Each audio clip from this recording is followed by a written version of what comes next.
ini saja ada anggota DPR ngomong sama saya, ya. Sekarang ini pendukung Prabowo sudah mulai disusupkan di BUMN, kata dia. Kan ada memang, coba lihat. Disusupkan tuh berarti udah menempati Iya. jabatan-jabatan. Jabatan-jabatan komisaris.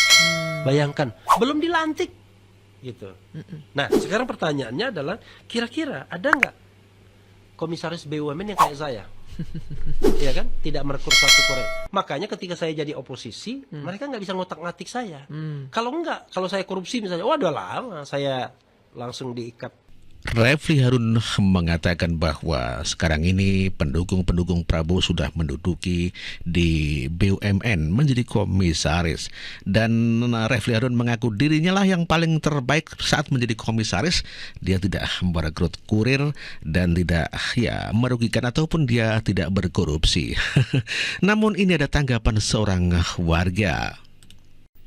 Kepada dulur-dulur Sorsawu yang masih cinta damai, masih cinta Indonesia, cinta negeri ini, cinta kerukunan, membenci perpecahan, mohon tidak terpengaruh, tidak terbawa arus, tidak terprovokasi oleh kebencian yang ditanamkan oleh Refli Harun. Betul. Kenapa? Karena apa yang disampaikan Refli Harun tentang Pak Prabowo sudah menyusupkan orang-orangnya di BUMN, itu masih bisa dikategorikan baik dan buruk. Artinya ijek bersifat umum.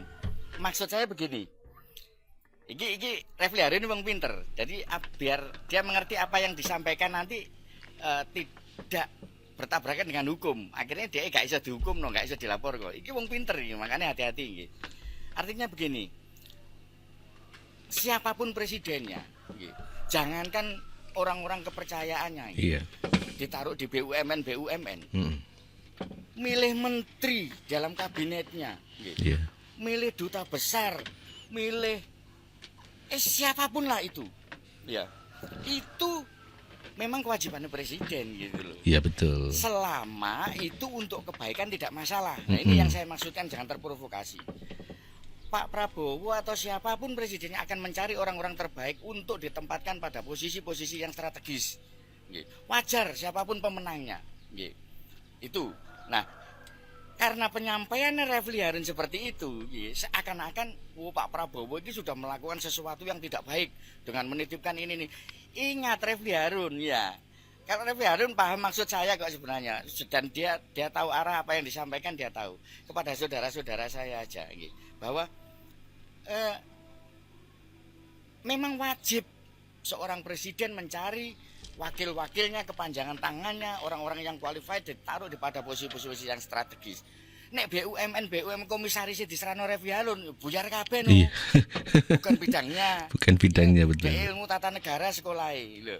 Dijalin ini komisaris Bank Mandiri, Bank BN yo amburadul, dari komisaris Pertamina amburadul itu loh.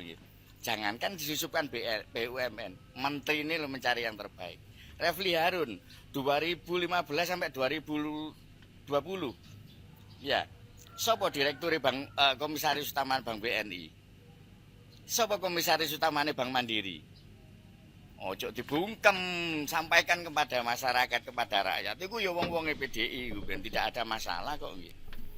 Itu saudara-saudara, tetap ayo sing rukun, tetap bersama Pancasila, Bhinneka Tunggal Ika, kita jaga persaudaraan kita. Salam dari Sorsawu, Bakul Kembang.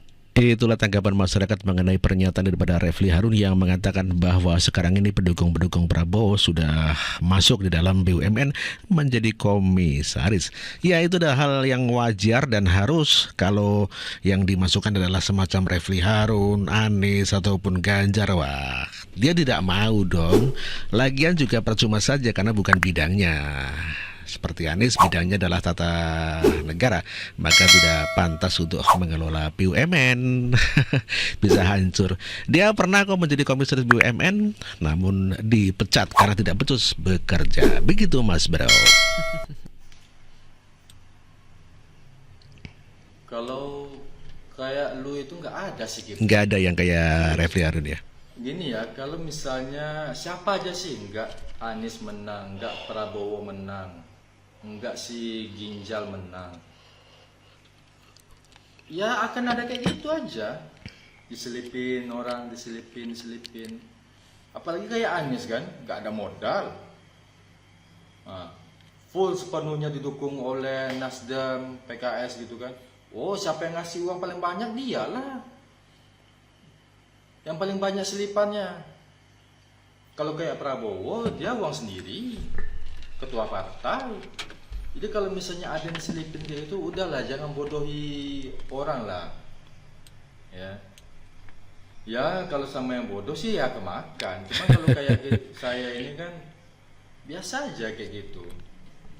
Biasa aja. Jadi kayak lu ya Kipli ditanya, ada nggak yang kayak saya? Ya nggak ada. Ya sampai dipecat 2 kali itu nggak ada. Udah dipecat, terus masuk lagi, jabatannya lain lagi. Ya nggak ada.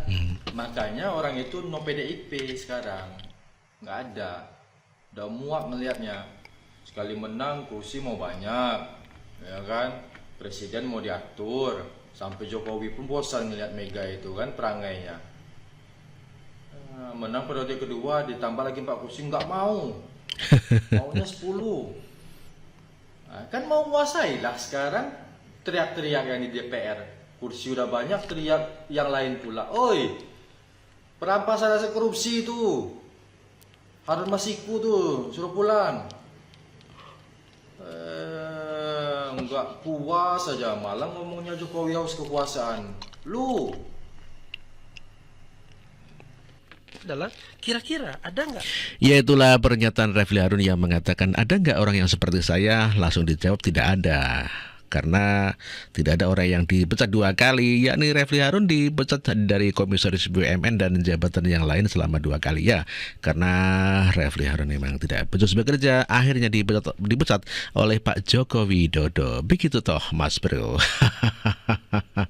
Ya, Refli Harun memang profesor dan dia kelihatannya adalah orang yang pintar, tetapi tidak harus dong orang pintar terus menampilkan kepintarannya. Istilahnya adalah keminter ya, sok pinter begitu ya. Langsung disekakmat oleh warga. Jokowi di depan saya, debat sama saya, belum tentu saya kalah debat sama dia. Benar nggak? Benar nggak kawan-kawan? Izin stitch videonya. Profesor lagi. Sepertinya profesor ini kehilangan akal sehat gara-gara kalah pilpres. Gara-gara pada saat demo tidak bisa mengumpulkan massa yang hadir hanya 100. Sekarang dia jadi profesor yang ingin menantang debat dengan presiden. Bahkan dia bilang, belum tentu saya kalah kalau debat dengan presiden. Memangnya presiden selevel dengan Anda, Prof? Ya enggak lah. Atau gini aja, bagaimana kalau profesor uji nyali Pilkada DKI Jakarta, coba maju. Ada nggak yang mendukung Anda, profesor? Ada nggak yang menyukai profesor? Dicoba. Pilkada DKI sebentar lagi, Prof. Ya, telak banget apa yang disampaikan oleh Bapak tadi mengenai tudingan bahwa Refli Harun bisa menang debat kepada Joko Widodo. Namun demikian dia ditantang oleh warga untuk maju Pilgub Jakarta. Berani nggak? Langsung tewas Refli Harun. Pasca keputusan sidang Mahkamah Konstitusi, Refli Harun juga ngoceh-ngoceh memberikan edukasi politik. Ya, namanya juga orang pintar dan sok pintar, tetapi diskakmat oleh warga. Mereka sendiri mengatakan membatasi saksi dan ahli 19 saja. Sumpah, gimana ya caranya menjelaskan kubu 01 ini? Oke, kubu 03 oke lah, lumayan mengakui gitu dan mengucapkan selamat. Dan yang masih ngeyel itu kubu 01. Gini loh ya Pak Refli Harun, sekarang gak usah orang yang cerdas-cerdas banget lah. Kita logika aja lah. Kalau misalkan hakim menginstruksikan cukup 9 aja saksi, ya udah, pihak bapak itu cari atau waktu itu tolong dong saksi-saksimu yang berkualitas yang kamu sodorkan namanya, yang kalian suruh maju untuk menjadi saksi untuk memberikan keterangan gitu loh.